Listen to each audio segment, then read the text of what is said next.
tiempo de escuchar nuestro mensaje de vida. Heridas, es el agua en el desierto.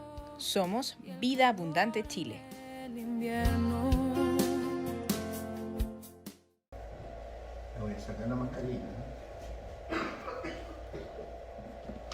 Distintamente de la reunión, la oración de Renato, yo quisiera orar para que esta palabra verdaderamente fuera como una estaca que clave su corazón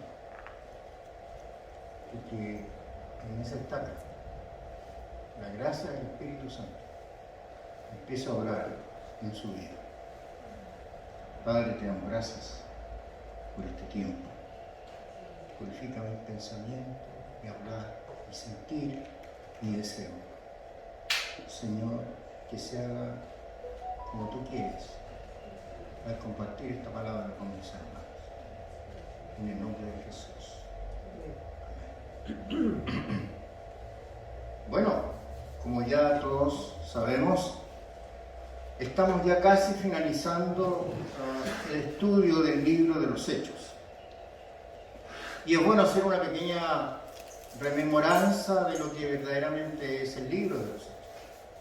Partiendo por Pentecostés, que relata la acción del Espíritu Santo con Pedro, los 5.000 convertidos y una serie de otras cosas que sucedieron en aquellos días. Pero ya hay un episodio que resulta trascendente.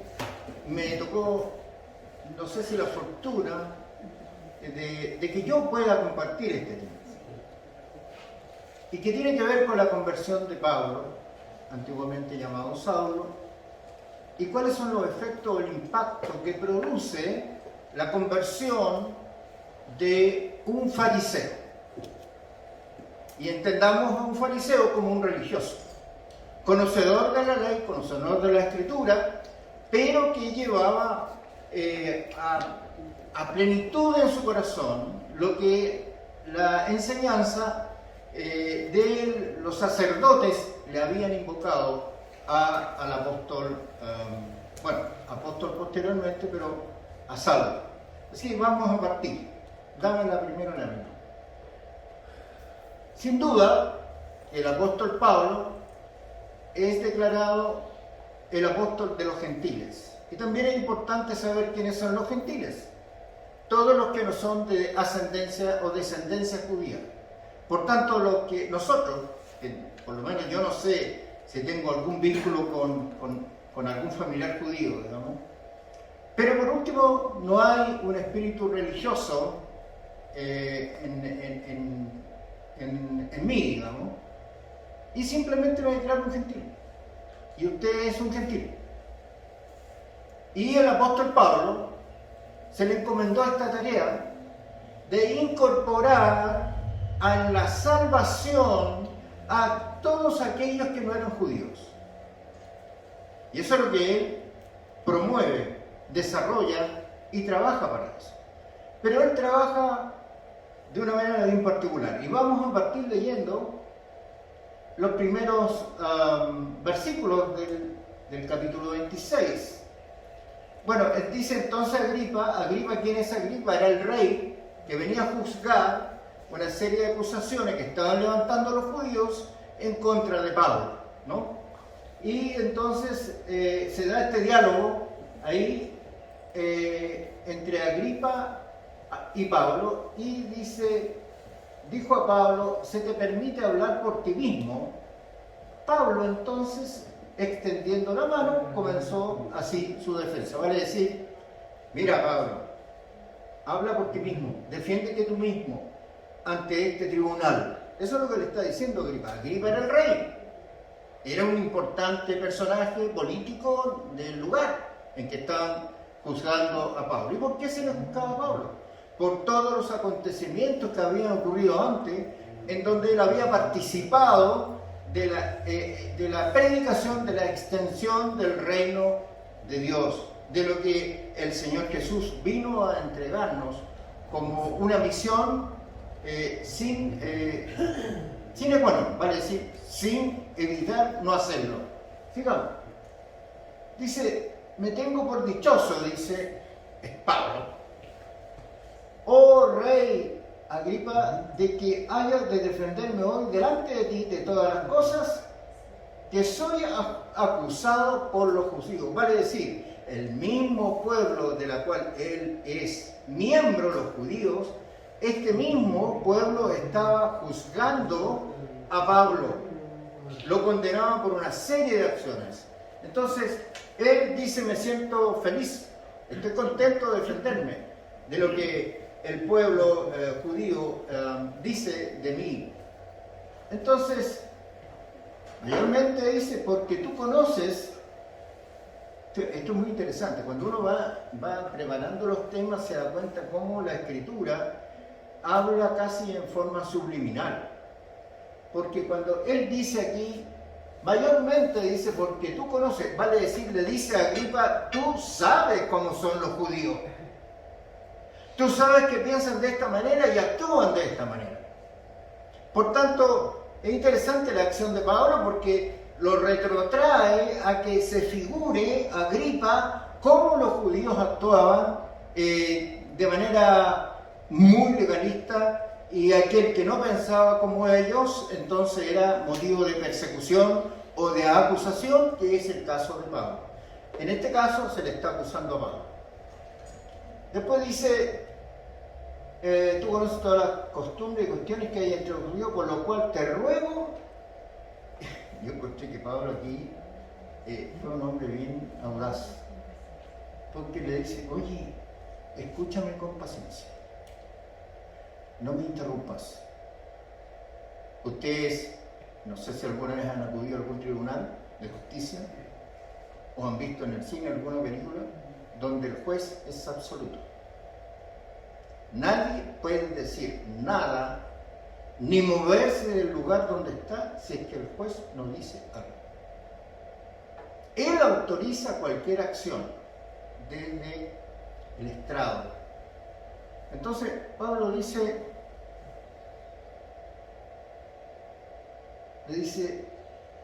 te ruego, como dice en la parte final de este versículo, que me oigas con paciencia. Porque hay cosas que van a empezar a chocar en la mente de Agripa. Van a haber cosas que él no le van a calzar de lo que Pablo va a explicar. Es interesante, esto tienen que imaginarse ustedes, hermanos, que este tema tiene que ver con un tribunal donde hay un juez, donde hay un acusado y donde hay otras personas que atestiguan en contra del acusado. Y eso es lo que estaba pasando con Pablo. Sigamos. Entonces, yo resumo aquí, permitida su defensa, pide paciencia en su exposición. Dame la siguiente lámina. Y empieza a decir quién es Pablo. Empieza a dar su testimonio de vida. Y parte diciendo, mi vida pues, desde mi juventud, la cual desde el principio pasé en mi nación. ¿Qué está diciendo Pablo acá?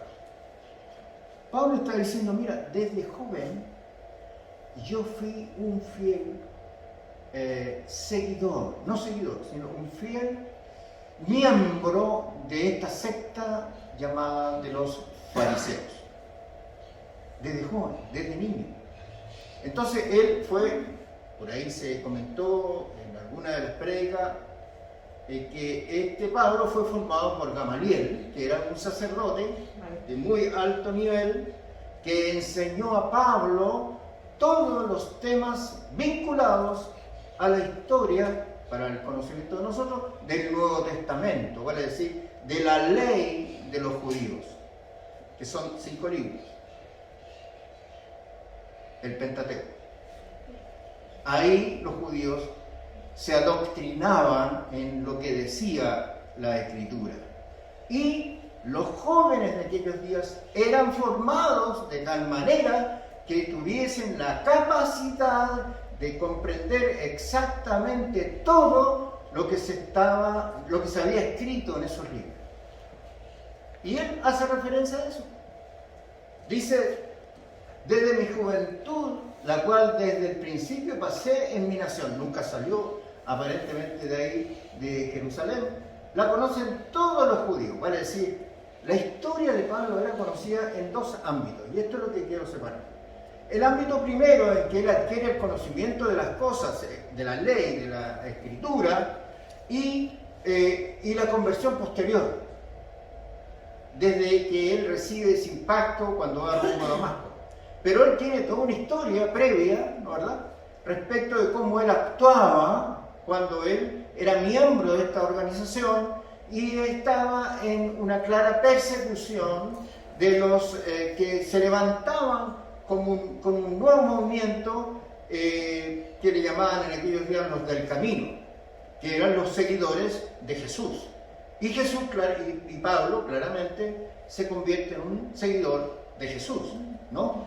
Pero antes no era seguidor de Jesús, era persecutor de todos aquellos que estaban siguiendo la línea del Evangelio de Cristo, los que estaban siguiendo el Evangelio de Cristo, esos eran perseguidos por toda esta cantidad enorme de judíos, de sacerdotes, y entre ellos Pablo, en persecución de aquellos que hablaban de Jesús. Esa es más o menos la historia.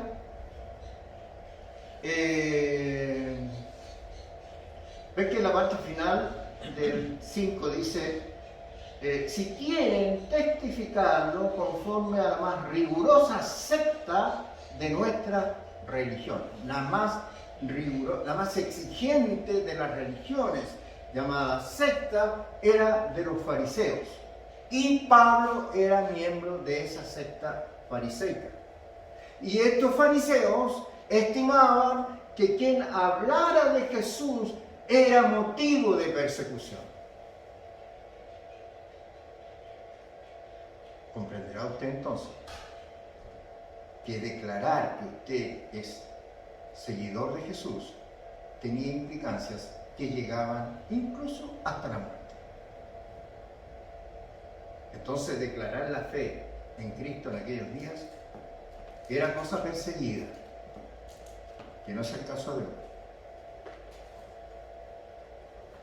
Voy a ver mis apuntes. Estamos en el versículo 5.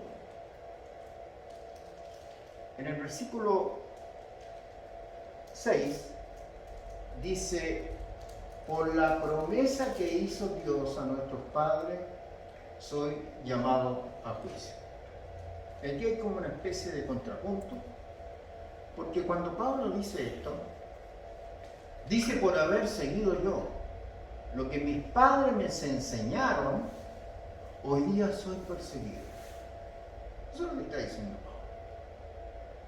Entonces uno dice, bueno, pero ¿cómo es así esto? Bueno, la historia nos revela que es exactamente esto. Dame la siguiente lámina. Dice, bueno, es un tema un poquito largo de las tribus, que si no lo voy a tomar en cuenta. Y el 8, y es aquí donde empieza ya a crisparse la situación en el tribunal. Cuando él dice que se juzga entre vosotros cosa increíble, que Dios resucite a los muertos. ¿Se me está juzgando por esto? Porque Dios, en su poder y en su autoridad, incluso resucita muertos. Esa es una pregunta y ya empieza la cosa a ponerse difícil para la comprensión de Agripa. Ya no estaba entendiendo muchas cosas. Ustedes se van a dar cuenta más adelante que él termina muy acomplejizado por lo que estaba hablando Pablo. Sigamos entonces. Entonces los judíos conocían su pasado, había sido miembro de la secta de los fariseos, y eso es lo que él le explica claramente a Agripa. Sigamos, versículo 9 en adelante.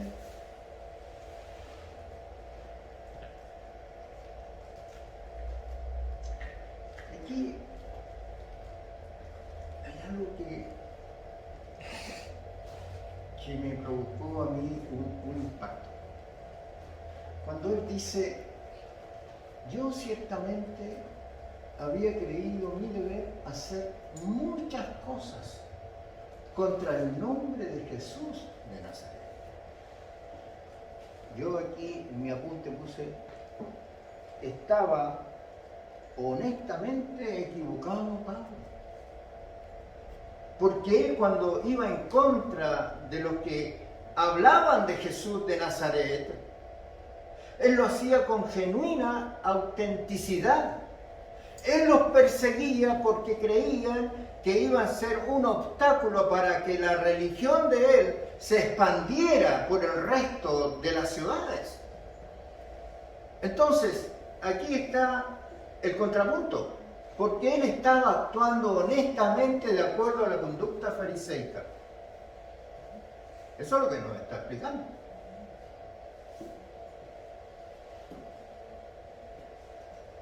Y agrega algunos puntos bien consistentes.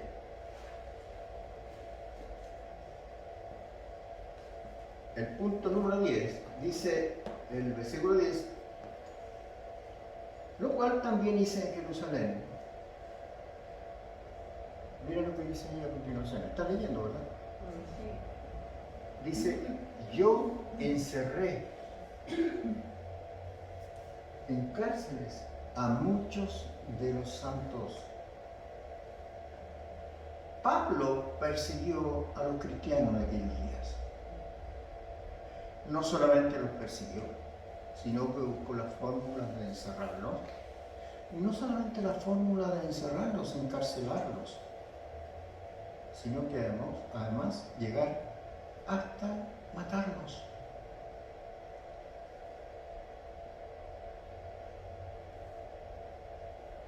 Todo esto lo hacía Pablo, autorizado por los sacerdotes. Y el sacerdocio lo componía el Sanedrín, el grupo de sacerdotes que regía las leyes judaicas hacia el pueblo.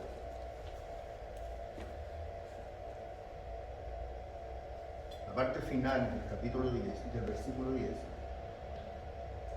es francamente dura. Dice, habiendo recibido poderes de los principales, estaba autorizado Pablo para hacer todas estas maldades que ellos estimaban que eran justas contra los creyentes en Jesús. Y la parte final, y cuando dice los mataron, yo di mi voto. Sí, cuando algún cristiano era muerto, yo, Saulo, declaraba que estaba correcto. Entonces, es interesante entender, porque aquí uno va como evolucionando en el pensamiento. Cuando usted va entendiendo la Escritura, se está dando cuenta usted que hay un cambio trascendente en la vida de Saulo. Dame el siguiente texto. Agrega Pablo, dice, muchas veces castigándolos en toda la sinagoga, seguía declarando cómo él era duro con aquellos que andaban siguiendo el Evangelio de Cristo. Los forcé a blasfemar, vale decir, los incitaba a que hablaran mal para que se levantaran otros y vinieran a juzgar el acto. Pero él los pinchaba, hablando mal de Jesús, de este falso profeta. En esos días él lo declaraba así antes que fuera Pablo. Entonces, conocer la historia de Pablo es extraordinariamente válida, muy valiosa para la fe suya, para la fe mía, porque él era del equipo contrario. hasta que encuentra al Señor y se convierte en un discípulo de Él. Esa es la gran diferencia. Todo lo que pasó en la historia de Pablo después de su conversión es francamente extraordinario. Sigamos. Como dice aquí, los forcé a blasfemar y enfurecido sobremanera contra ellos, los perseguí hasta en las ciudades extranjeras. Es así. Porque cuando Saulo, va camino a Damasco, iba en búsqueda de algunos de los del camino, los cristianos de aquellos días, que estaban predicando el Evangelio también en Damasco. Y él partió hacia Damasco a buscar a aquellos que estaban hablando, predicando el Evangelio de Jesús. Eso es lo que estaba haciendo, buscándolos, de todas maneras. Sigamos. Entonces Saulo se convirtió en un férreo perseguidor de los creyentes de Jesús de Nazaret. Contextualicemos eso hoy día. ¿Usted es perseguido por causa del Evangelio de Cristo? Hasta el momento no.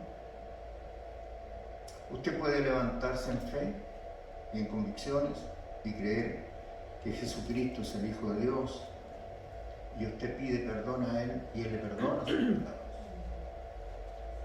Pero nadie está en contra suya. ¿Será por eso que el Evangelio de Cristo hoy día es más liviano? ¿Será por eso que es como que cae en la voluntad de hacerlo o no hacer discípulos del Señor?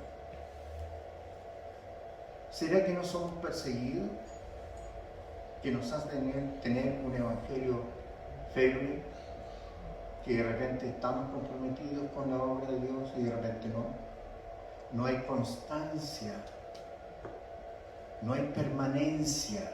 No es la permanencia de venir a la iglesia, no se entiende así.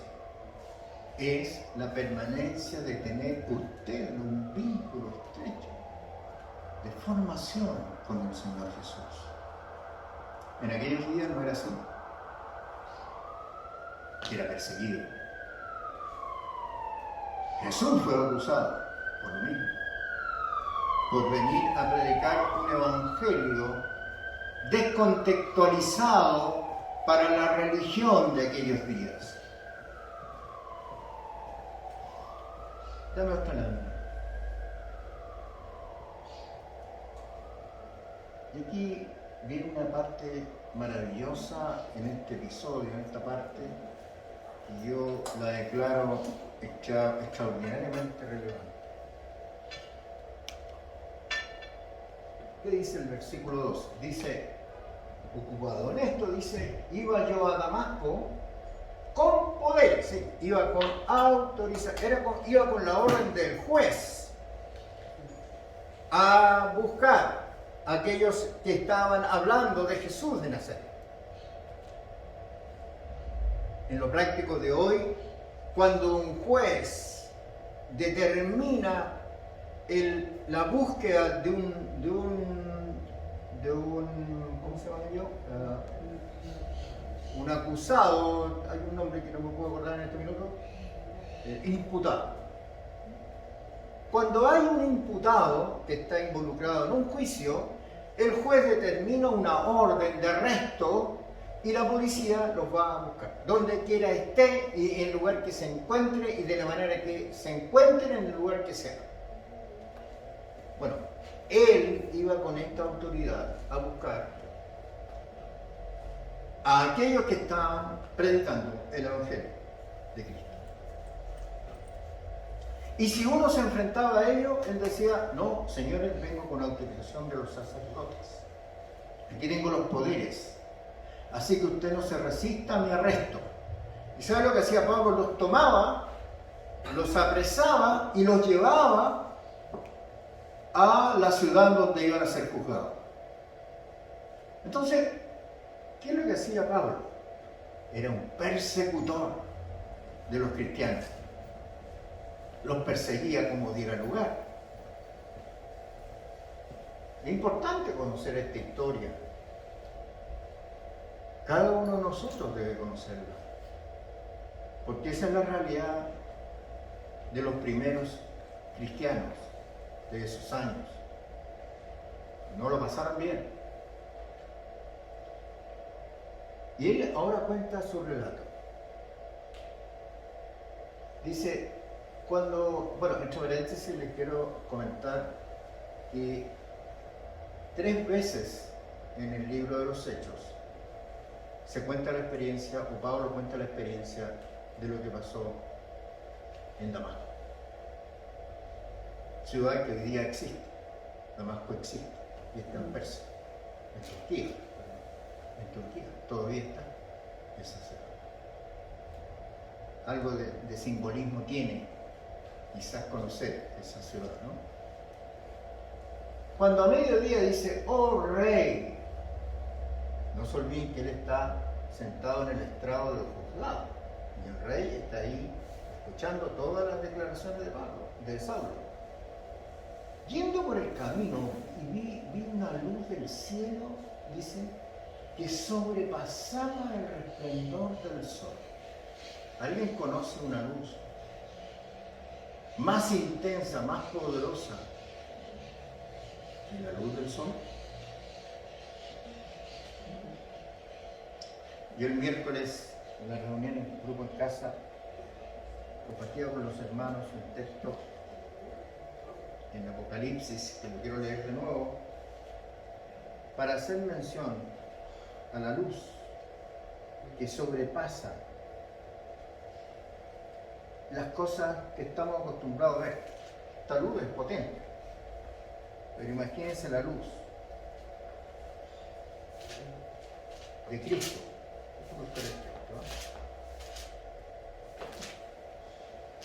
21, 22, ¿no?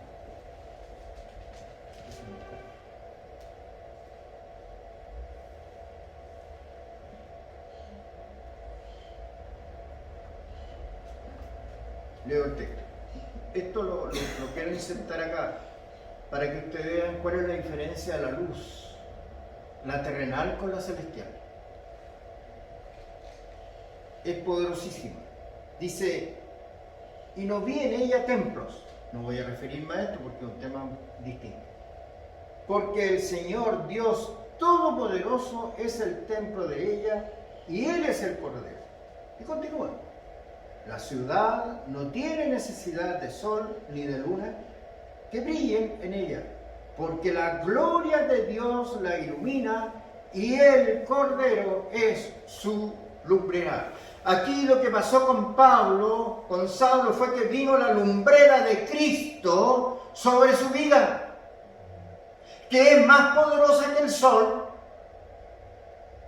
La luz de Cristo es la que llena a plenitud todo ambiente, todo ser, toda persona, todo corazón es lleno por la luz y la lumbrera de Jesús.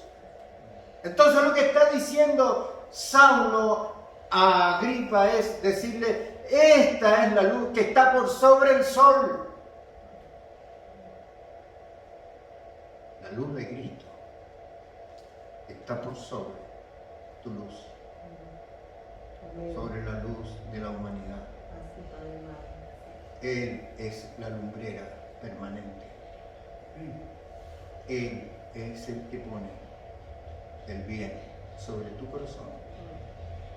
Él es el que pone la fe y la confianza en tu vida. Esta es la lumbrera de Jesús.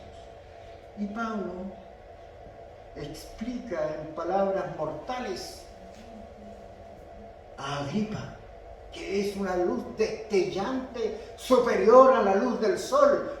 ¿Qué cosa más brillante en la tierra que la luz del sol? Ninguna, creo yo. Sin embargo, él hablaba de una superior.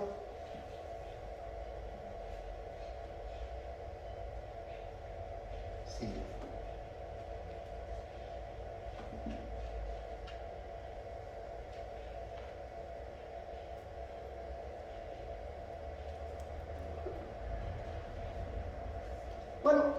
está en eso explicando a Agripa. Dice, y habiendo caído todos nosotros en tierra, oí una voz que me hablaba y decía en lengua hebrea. Él la entendía bien, él era judío. Saulo, Saulo, ¿por qué me persigues?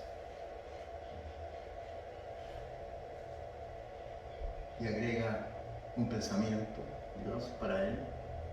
Dura cosa es dar cosas contra el aguijón. El aguijón era un instrumento de arado que usaban en aquellos días, que tenía un espolón. Y cuando el buey se ponía duro y no quería avanzar, le pegaban con ese aguijón a los animales para que trabajaran. Entonces él le dice, yo no puedo seguir pegándote espolonazos. Te tengo que llamar de una manera sobrenatural, porque bajo la lógica de la comprensión de lo que tú sabes, cuando yo te diga que yo soy el Hijo de Dios, tú no me vas a entender. Si hubiese habido un supuesto diálogo entre Jesús y Saulo. Por eso él dice, no sigas luchando con tus propias armas. No sigas luchando. Te estás pegando a sí mismo. Te estás destruyendo a sí mismo, le quiso decir. Entonces dije, ¿quién eres, Señor? ¡Qué una pregunta, pero increíble! Jesús era el Hijo de Dios. Y él pregunta, ¿quién eres tú? Oh, si usted lo piensa bien, hermano querido, es como un grado superlativo de ignorancia, de desconocimiento pleno quién era el Hijo de Dios, porque no le había sido revelado. No se le había presentado el Jesús a él. Por eso que hace estas preguntas. Oye, un momentito, ¿y tú? ¿Quién eres? Y la respuesta es notable del Señor, ¿no? ¿Quién eres, Señor? Pero de alguna forma hay implícito ahí un reconocimiento de autoridad, porque él le dice, ¿quién eres, Señor? No era el Señor Pérez, ¿eh? El Señor se usaba en un ámbito de autoridad en aquellos días. Así que era alguien que tenía una manifestación de autoridad para hablarle de la forma que le estaba hablando a él. Y el Señor le dice, yo soy Jesús. Oh, gloria a Dios. A quien tú persigues.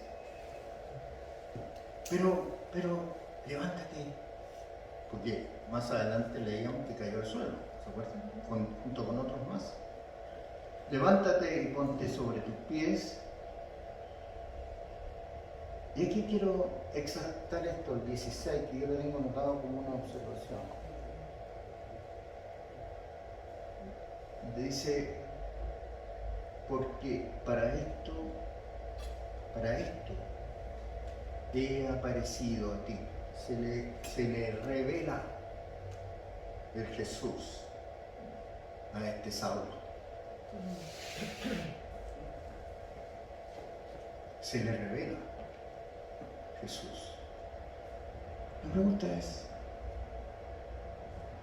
a nosotros que estamos escuchando, ¿cuándo se nos ha revelado Jesús? ¿Se nos reveló? Y usted sigue el compromiso serio, responsable de seguirle a Él como discípulo del Señor. ¿O usted de pronto lo deja de lado y sigue haciendo sus cosas? ¿O verdaderamente hay una revelación donde el compromiso es primordial para alcanzar la madurez espiritualmente hablando?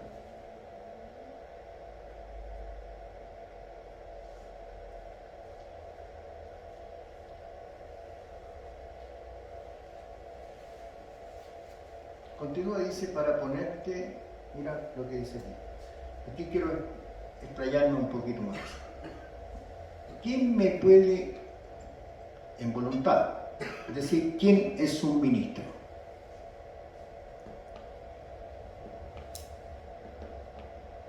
Sin temor. Creo que podemos entender esto. Una persona designada por alguien superior. Correcto. Para cumplir una función determinada. ¿Sí o no? Sí. Bien, muy bien, Jorge. ¿La persona que está en la autoridad? Es una persona que está en autoridad y que delega responsabilidad, le entrega responsabilidad para que cumpla una función X. Específico. Entonces, ¿qué es lo que le dice el Señor? Que Él va a ser un ministro. En estos días que está bastante de moda ver en la televisión algunos ministros que están asumiendo responsabilidades en este nuevo gobierno, he visto algunos que lo hacen con bastante convicción, con mucha certeza de lo que están haciendo y lo están haciendo bien. Lo que se diría hoy día, se han empoderado del cargo, han tomado el control de esta responsabilidad y lo están haciendo bien. Jesús le dice a él, a Pablo, Saulo, todavía es Saulo, que él va a ser un ministro. Mira tú, va a ser usted un ministro, un hombre que va a ir a predicar el Evangelio a todas las naciones. Le invistió de autoridad, no solamente cae al piso, le ilumina con un destello fulgurante, sino que además le da responsabilidades. Cuando usted conoce el Evangelio de Cristo, se le entregan responsabilidades para desarrollar el Evangelio de Cristo en el contexto que usted viva o que se vincule laboralmente.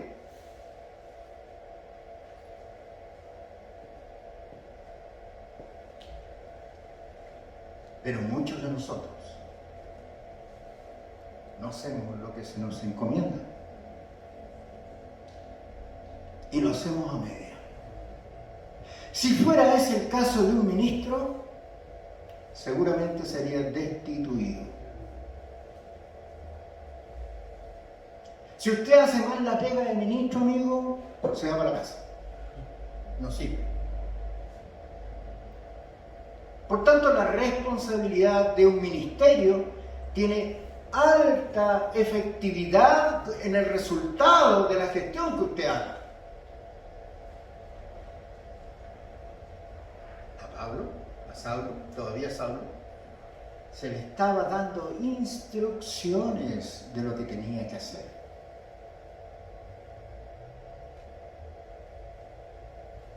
Y no solamente eso, vuélveme de nuevo la lámina, por favor.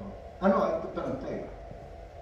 Dice, por ministro y testigo de las cosas que has visto y de aquellas en que me apareceré a ti. Le hace un pequeño repaso, le dice, mira, tú has visto muchas cosas milagrosas, aún siendo tú Saulo. Has visto que los ciegos han cobrado la vista, los cojos han caminado, etc. En el fondo Jesús le está diciendo eso, porque él era testigo en aquellos días, él en la búsqueda de los seguidores de Jesús, pero en el ambiente de los discípulos del Señor los milagros acontecían. Entonces él le quiso recordar que estas cosas sucedían, que eran parte del testimonio de Cristo en la vida de aquellas personas. Y eso le quiere decir Saulo al Señor.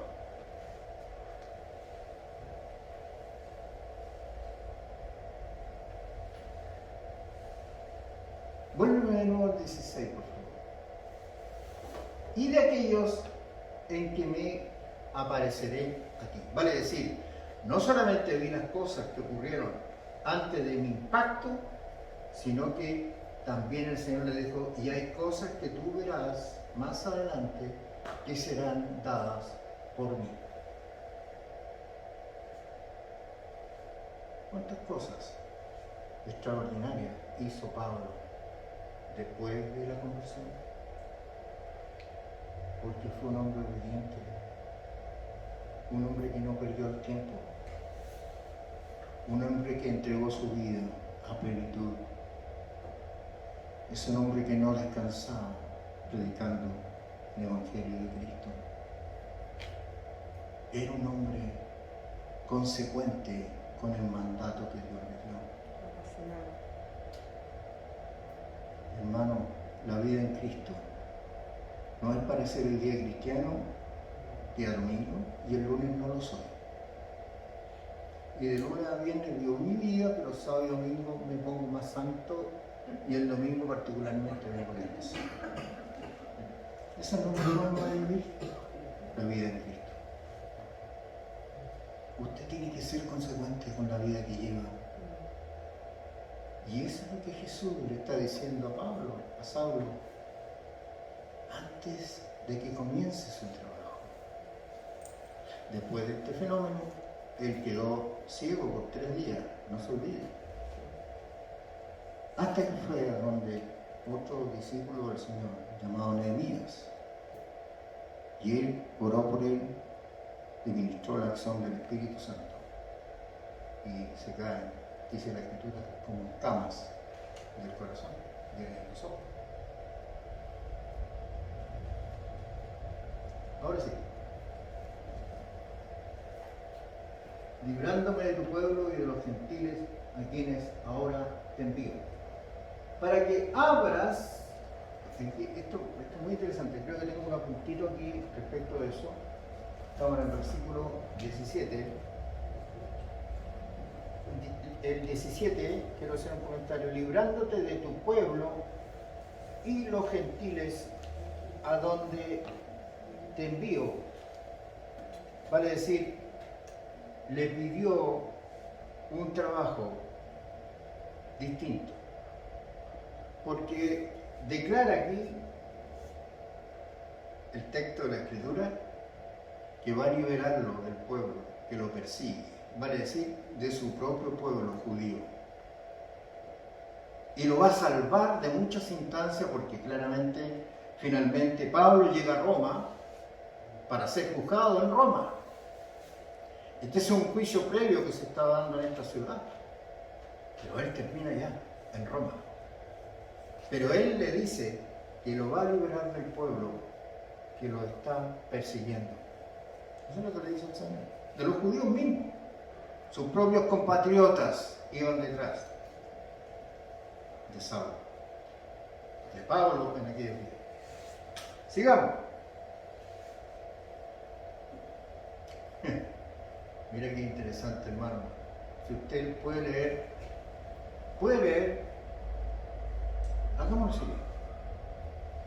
¿Qué le parece que usted lea conmigo este versículo 18 en voz alta? Sí. Hagámoslo todo, porque mira lo que dice. Ahora, para que abras sus ojos, para que se conviertan de las tinieblas a la luz y de la potestad de Satanás a Dios, para que reciban por la fe que es en mí perdón de pecados y herencia entre los santificados. Gloria a Dios. Bendito sea el Señor. Él nos ha sacado del reino de las tinieblas y lo ha puesto en el reino de la luz. El Evangelio de Cristo es el poder de su salvación, de su sanidad, de su restauración. Usted es un hijo convertido al reino de Dios, al Señor Jesús. Amén. Ha sido trasladado de las tinieblas al reino de la luz. Usted no vive en tinieblas, hermanos. Usted padece por las tinieblas. Cuando usted le da lugar en su corazón a creer lo que el diablo engañosamente le quiere decir. No doblegue más sus piernas, ni sus rodillas, ni agache su cabeza frente al poder de la maldad. Levántese en victoria, levántese en poder, porque Él le encomendó a Pablo que lo va a sacar de las tinieblas y lo va a poner en la luz. Este acto extraordinario que vive Pablo, usted también lo vive.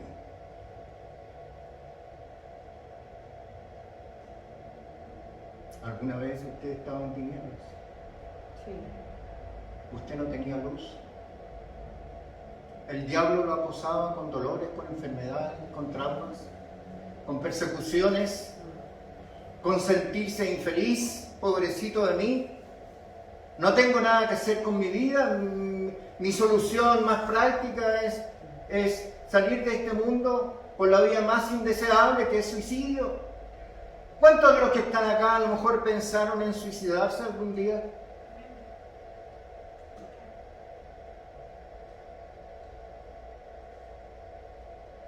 Hermanos, usted conoció la luz,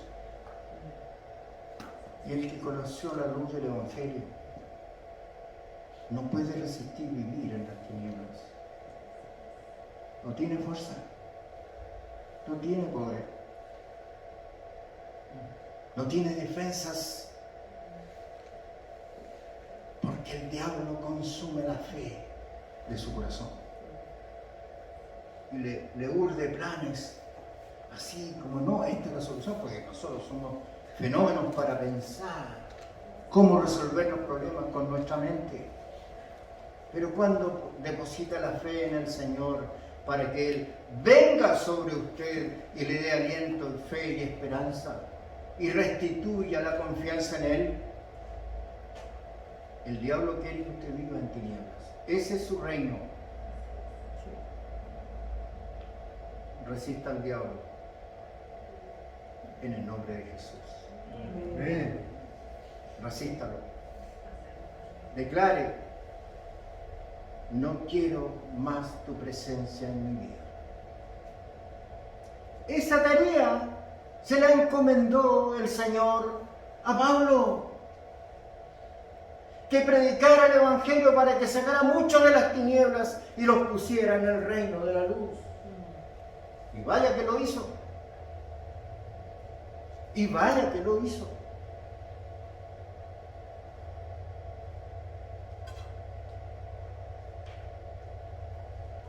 Tremendo este pasaje. Créame, hermano,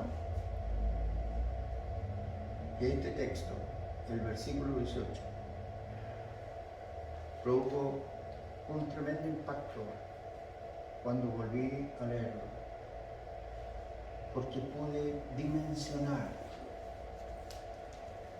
la investidura, la magnitud de lo que el Señor le entregó a Pablo.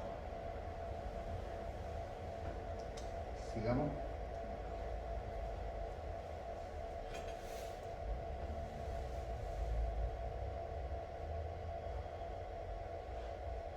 Ahí está, ese es el resumen de lo que acabo de explicar. Las instrucciones ministeriales del Señor Jesús a Pablo. Estamos hablando de Pablo, pero usted también tiene instrucciones ministeriales. Usted también. Usted también sabe lo que tiene que hacer. No nos hagamos los que tenemos amnesia, que no recordamos las cosas, que se nos van los pájaros. No, usted sabe lo que tiene que hacer. ¿Y quién interrumpe esta relación con el Señor y le presta más oído al enemigo de él, es porque su fe se ha ido decreciendo.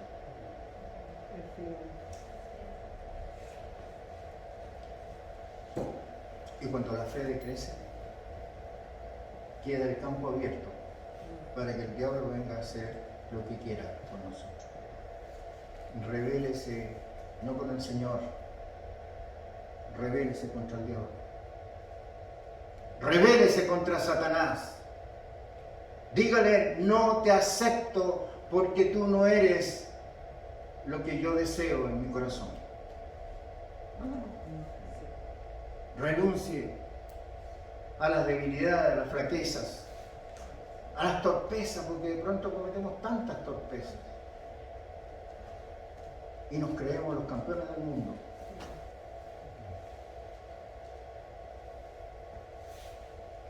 Hay un aspecto que el diablo trabaja mucho en la vida de los hijos de Dios y del mundo, que es el orgullo. El orgullo parece ser que es como una estructura rígida, así, que usted no lo inmoviliza, no puede tener esta flexibilidad. No puedo ir a pedirle perdón a mi hermano porque ¿qué va a decir de mí? ¿O qué van a decir mis familiares? Rompa las estructuras y que el Espíritu Santo obre en su vida. No siga peleando más en vano.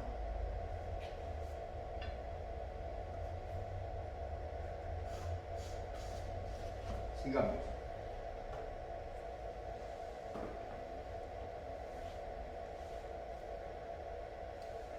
Tengo mi apunte acá.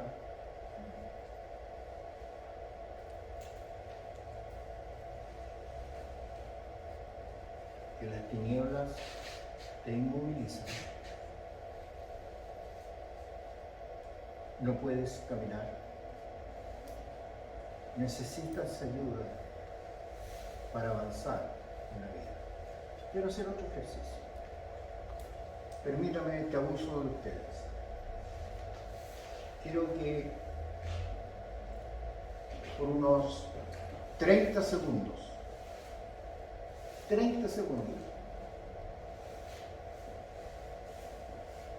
usted cierre sus ojos.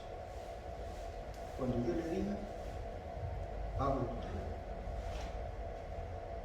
Yo quiero que experimenten la ceguera. Porque nosotros siempre tenemos los ojos abiertos, salvo cuando estamos en él. Pero ¿qué hay de esa ceguera que usted tiene todos los días cuando camina por la vida haciendo sus quehaceres y sus cosas? Hagámoslo. A la orden de 3, cerremos los ojos. Hagan por fe, no por obediencia al predicador. Yo quiero que usted vea lo que es la oscuridad. A la orden de 3, cierre los ojos. 1, 2, 3.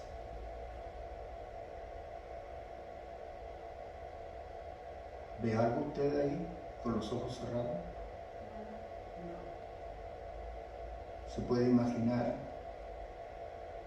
la calle tal cual como entró al local? ¿Puede imaginarse el local con todas sus ampolletas en el lugar que están? ¿Usted podría caminar ahora por el local sin estropear, sin pasar a llevar a nadie?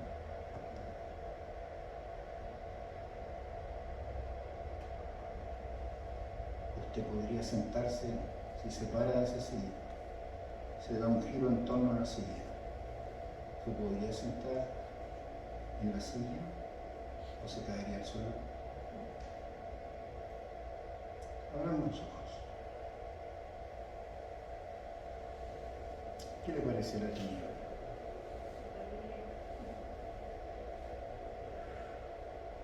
Es así cuando estamos ciegos,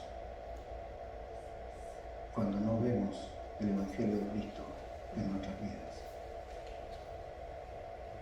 El Señor quiere que usted abra sus ojos, que despierte de esta somnolencia y se dedique a buscarle a Él todo el tiempo que pueda.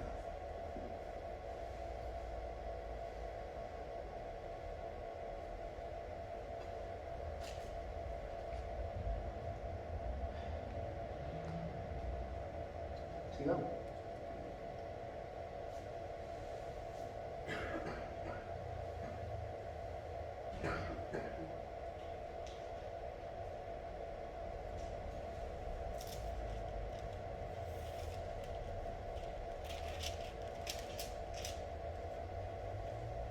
El 19 es el reflejo del ministerio.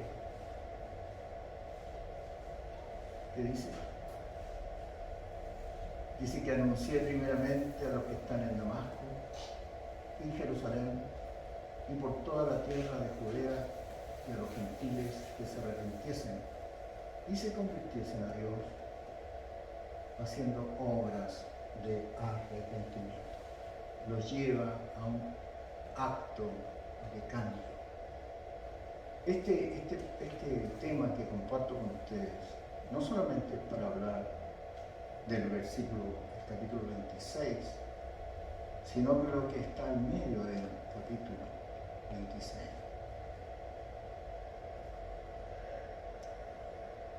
Me compré una granada hace un mes. Ustedes conocen el fruto de la granada. La encontré tan linda. El color, precioso. Le dije, ahora la compré por lo bella que es. A lo mejor no me la como. Pero es una bella fruta. Si yo la abriese, no sabría cómo están compuestas los granitos que están adentro. Pero son compactos, herméticos. Es una bella fruta. El Evangelio de Cristo es así, compacto, no es desordenado, es preciso, es cuidadoso, como Dios creó esa fruta.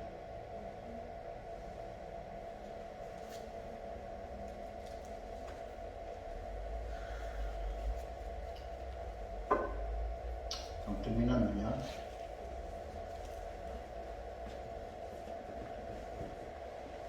Ahí está el trabajo encomiable de Pablo defendiendo su ministerio en 19:20.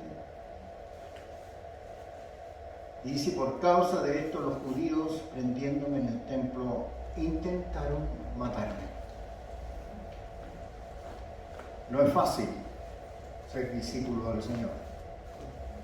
Yo creo que a esta altura y en estos días difícilmente nos podrán intentar matar por predicar el Evangelio. Yo creo que no. Más bien yo creo que va a haber mucha tendencia a que seamos rebeldes y desobedientes a Dios. Yo declaro que estos son los días de la rebelión del hombre en contra de Dios. ¿Y qué hacemos con los rebeldes? Hacen su propia voluntad. Cuando los niños estaban chicos y no hacían lo que la mamá les decía, finalmente la mamá los sometía a una sanción, a un castigo, esperaba que el papá llegara y le corrigiera.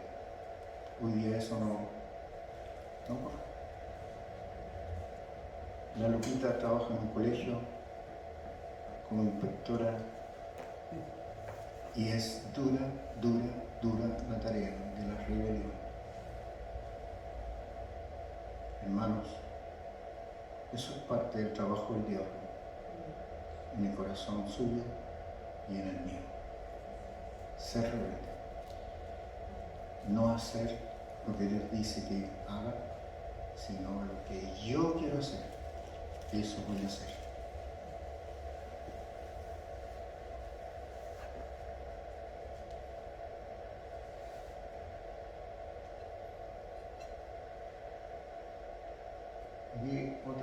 aspecto relevante, dice, pero habiendo obtenido auxilio de Dios, Él lo ayudó en muchas situaciones complejas al apóstol.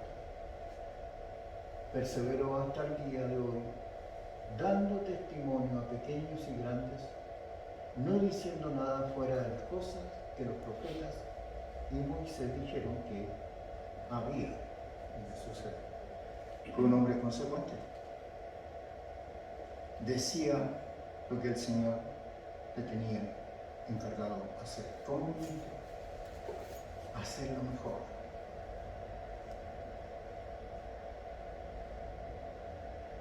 En estos días, en el ámbito político, se ha destacado mucho un ministro de este gobierno. Y hay una suerte de admiración en general de la oposición y de los miembros del gobierno. Y la verdad es que parece que el hombre ha hecho las cosas bien como ministro. Y a pesar de todos los riesgos que él le pone, todas las situaciones difíciles que se le presentan, el hombre ha tenido la sapiencia de salir adelante en todo lo que él ha planteado puede ser un estado más estable económicamente, donde llegue el beneficio a los más necesitados. Este ministro es Marcel. Está cumpliendo su pega y está siendo honrado por muchos. Pablo hizo su pega y fue honrado por el Señor Jesús.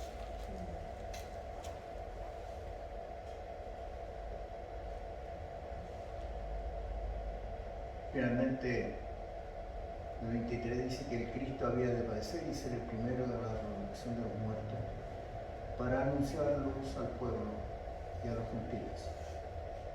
Finalmente, la muerte de Jesús levantó el poder del Evangelio para muchos, para los gentiles, para los judíos.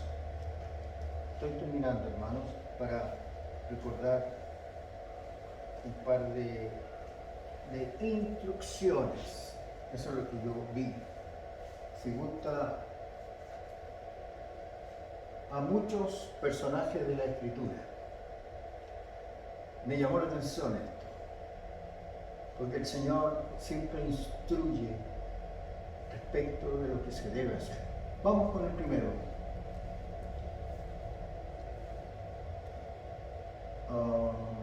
Ya. No, dámelo, nosotros dame una.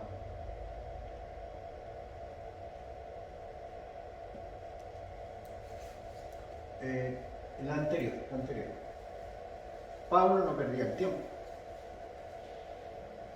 Con todo lo que el juez Agripa estaba juzgándolo, él le predicaba el Evangelio a Agripa.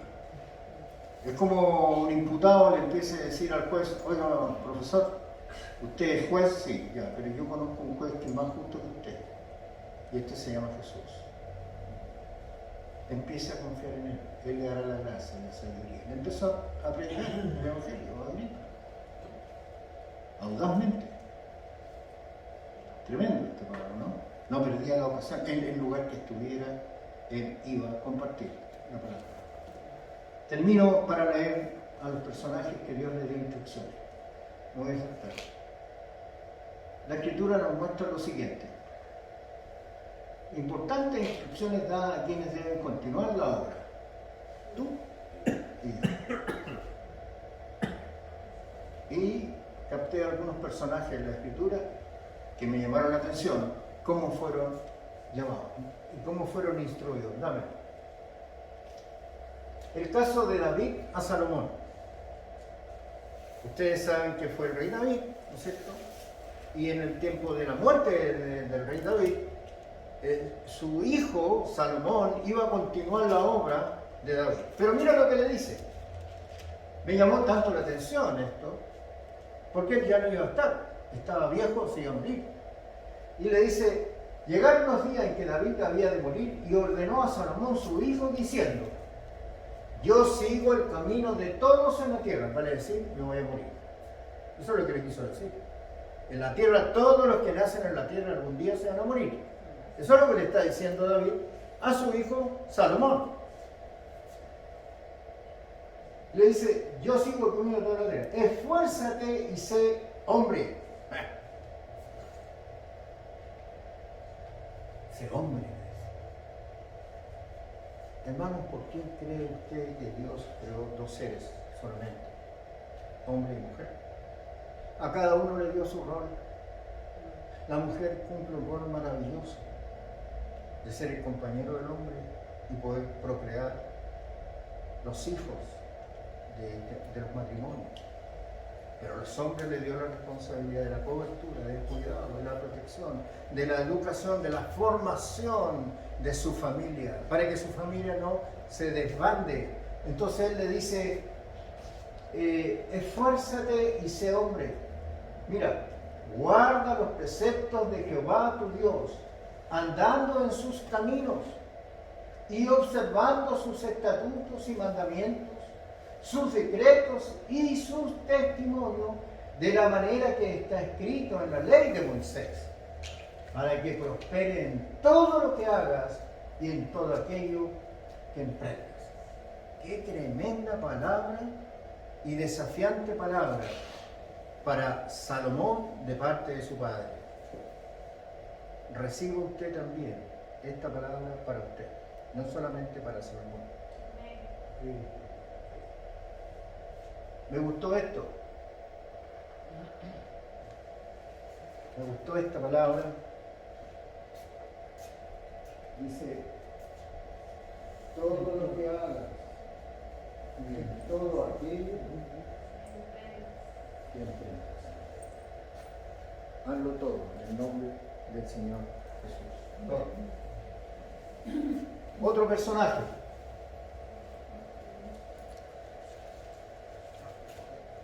Moisés a Josué. Estaba haciendo un traspaso, ya Moisés estaba listo para irse al lugar que Dios le había asignado. Y le dice: y puso sobre él sus manos y le dio el cargo. Le traspasó la responsabilidad de conducir al pueblo hasta donde Moisés había llegado. Le delegó responsabilidad a Josué, como Jehová había mandado por manos de Moisés. Esta es la tarea. Esta obra continúa. Esto no puede frenarse. Usted tiene que seguir siendo un obediente servidor del Señor. El siguiente personaje.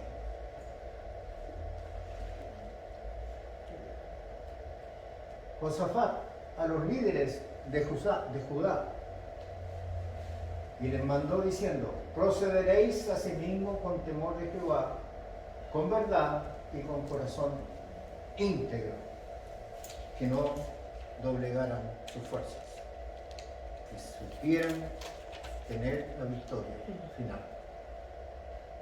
Este es un instructivo para estos personajes de la Escritura. Me llamó la atención cuando lo descubrí. Otro más. Mateo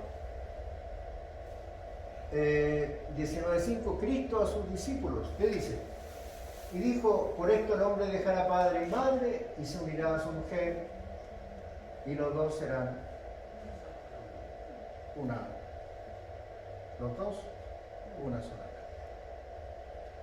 Y aquí la cosa, los hombres más bien nos acomoda a vivir separados que unidos.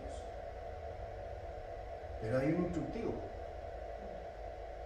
El hombre tiene que vivir con su mujer y serán una sola carne. Por eso es que aquí hay grandes problemas en las iglesias cuando se producen las separaciones.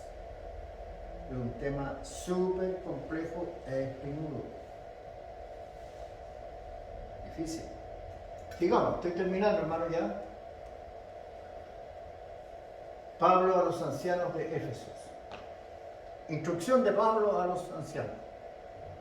Por tanto, dice, mirad por vosotros y por todo el rebaño, y esto nos pega un cacho a los pastores, por todo el rebaño en que el Espíritu Santo os ha puesto por obispos para presentar la iglesia del Señor, la cual Él ganó por su propia sangre.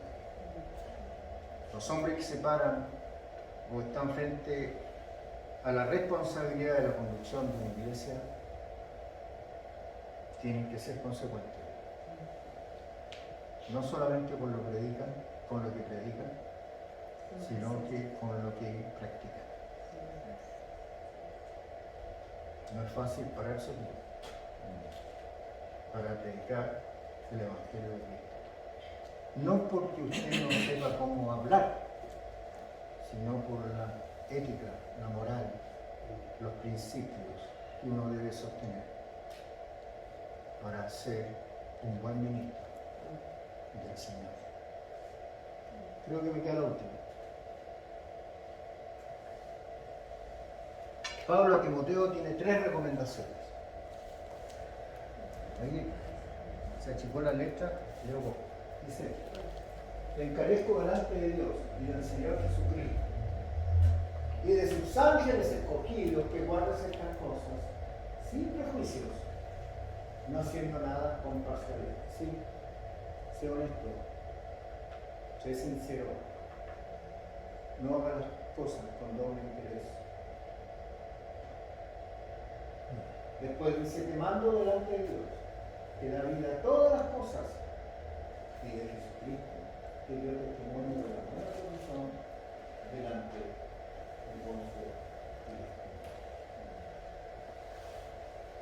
Y termina diciendo la frase: con el bronce de modo que encarezco delante de Dios y del Señor Jesucristo, que juzgará al vivo y al muerto en su manifestación, en su reino. Hermanos, esta instrucción que le dio el Señor a Pablo en Damasco, convirtiéndolo en un ministro, es la instrucción que usted tiene como hijo de Dios para cumplir su fiel mandato. El Señor bendiga sus vidas, el Señor les aliente y adelante, hermanos queridos. Tenemos una gran lucha por delante. Que el Señor los guarde.